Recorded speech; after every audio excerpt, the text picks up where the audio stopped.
What's up, everybody? It's Jessica with PT for Everyone. Today, we're going to talk about canes.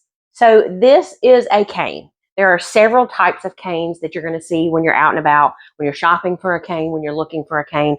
This is what's actually called a quad cane. As you can see on the bottom, 1, 2, 3, 4. It has the 4 little pegs on the bottom. That's why it's called a quad cane. You'll see some like this that have a fairly kind of a small base like this. It's a little bit smaller. You'll also see some that have a really big, large, that kind of larger quad base there.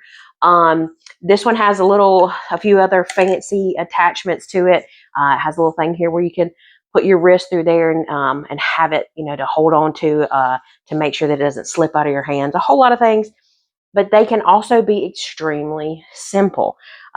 Just a regular straight cane. The bottom is just a straight stick with a rubber piece on the bottom. You can get some that have the tops like here, a handle that's the 90 degrees there. Some have almost like a hook, or like a shepherd's hook, or like an umbrella hook, a curve. That makes it easy to kind of hold it on your arm if you need to while you're, sitting or moving places, or to hook it somewhere where it'll stay, on the back of a chair or something like that while you're sitting and you're not using it. I also have a lot of patients. I work in the country.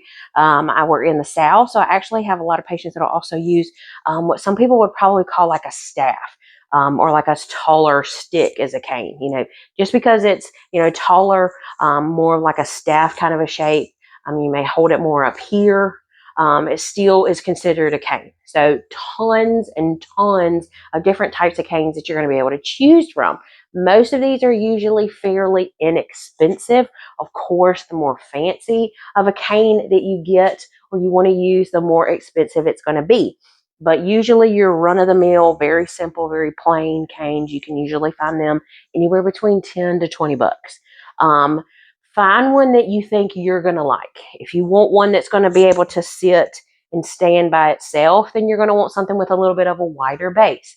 If you need something for a little bit more support, you're going to want a wider base. If you don't really need a whole lot of stability, a whole lot of support, and you want to try just a straight cane with a stick on the bottom, that's fine. Use what cane you feel like you would be most comfortable with.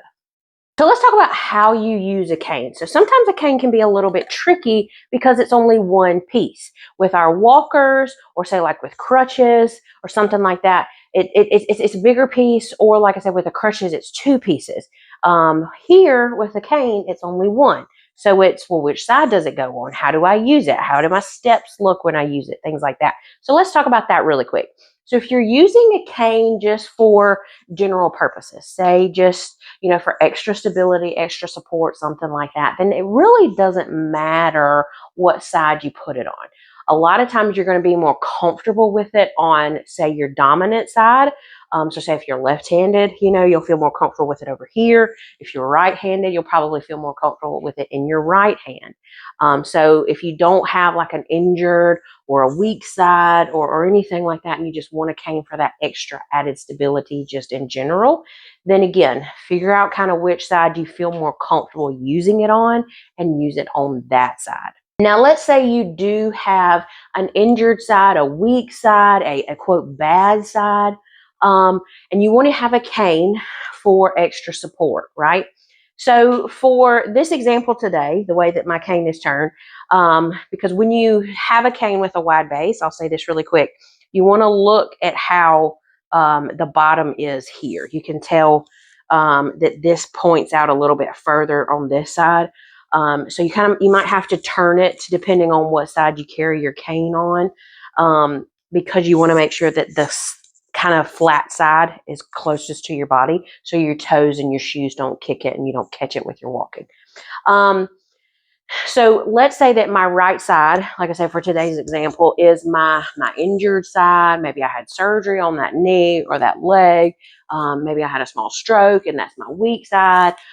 Just whatever the reason is, my right side is my weaker side. My right side is the side that needs a little bit more stability, right? Normally you would think, oh, well, I'll just put that on my right side because that's the side that needs help. That's the side that's weak. However, if you put a cane on your right side, if you put a cane on your weak side, what that's going to make you want to do is is lean forward, lean more on that side. And so that can actually cause more discomfort and more trouble if you have it on the hurt or the bad side, because it's going to cause you to lean more on that side while you're walking. So you actually want to put a cane on your, quote, good side. Your cane's going to go on your good side, your strong side, your better side, okay? Because what I'm going to show you here in a moment is the patterns that you can kind of walk with while you're using a cane. Now you're going to measure a cane just like you measure your walkers. You want it to be about that hip level, or when your arm's kind of by your side, around that kind of wrist level here. Again, if it's too high, it'll make you want to hike that shoulder up, and it'll be more really uncomfortable after a while up here in the shoulders. If it's too low, it'll make you want to kind of bend forward. So just like with our walkers, you're going to measure a cane the exact same way. So if you're walking with a cane, there's two different ways that you can walk with a cane. The first one is a little bit slower, okay? It has a few more steps to it, but what you're going to do is you're going to bring forward your cane.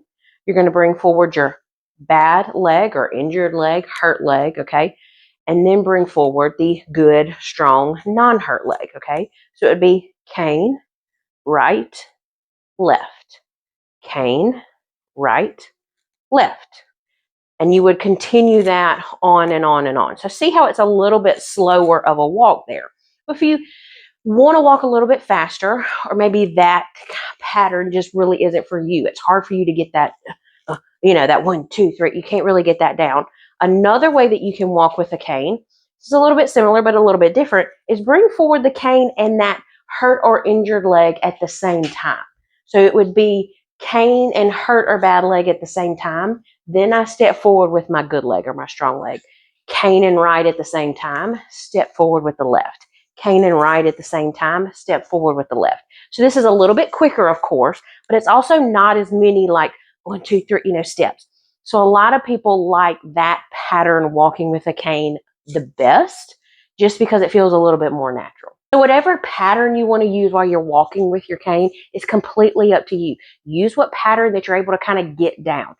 It takes a little bit of practice to get used to using a cane and kind of get used to that pattern and kind of make it feel comfortable. But once you get used to it, I promise you it's going to feel extremely natural, extremely easy, and you're going to be able to use this cane and get the support that you need and not feel like you're walking around like a baby giraffe with new legs. If you're going to therapy, have your therapist practice this with you. Maybe even if you want to go into therapy and practice a little bit of that kind of that pattern, and maybe like some parallel bars if it would make you more comfortable. But practice, practice, practice makes perfect when it comes to using a cane. Again, those patterns can be a little bit tricky, but once you get them down, they're super easy, and a cane can be extremely effective and extremely helpful. I hope today's video was extremely insightful and helpful. I hope you enjoyed it. If you did, give me a like, give me a follow, because I'll be making more videos like this and bringing you more information and more tips and more fun stuff. I'll see you guys on the next one. Bye.